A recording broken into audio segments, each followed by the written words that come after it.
TTD గోశాల కథలో ఒక పెద్ద ట్విస్టే ఇప్పుడు ఏంటంటే టీటీడీ ఈవో గారు అక్కడికి వెళ్ళారు. దాంట్లో దాన్ని ఏసీబీకి ఇస్తాను, చైర్మన్ గారు ఏసీబీకి ఇస్తామని ప్రకటించారు. ఇక్కడ పాయింట్ అలా ఏంటంటే హరినాథరెడ్డి అనేటటువంటి వ్యక్తి మీదన అతన్ని ఎవరూ తీయలేకపోతున్నారు. ఆ విషయాన్ని ఇక్కడ కూడా చెప్పుకుంటున్నారు. డైరెక్టర్గా ఉన్నాడు, అక్కడ డైరెక్టర్ని తీసి సస్పెండ్ చేశారు మొన్న. దీంట్లో ఏది తొక్కిసలాట సందర్భంగా ఆ ప్రాంతానికి ఇన్ఛార్జిగా ఉన్నాడు. అతను చేతిలోనే పర్యవేక్షణ లోపం అన్నటువంటిది 2020 సంవత్సరంలో జగన్ వచ్చిన తర్వాత వైవి సుబ్బారెడ్డి చైర్మన్గా ఉన్నప్పుడు ఎంక్వైరీ వేస్తే ఫస్ట్ తెలియదు కూడా అదే హరినాథరెడ్డి తప్పని.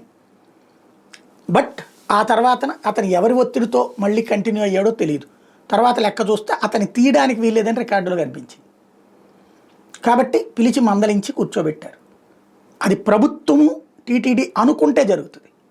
ఇప్పుడైనా సరే అది అనుకోవాలి. నెంబర్ 1. నెంబర్ 2 వచ్చేటప్పటికి ఏసీబీకి ఇస్తాం. ఏసీబీ ఏం చేస్తుంది? అందులో గడ్డి ఆవుకు పెట్టానంటారు, కాదనేది ఏముంటుంది?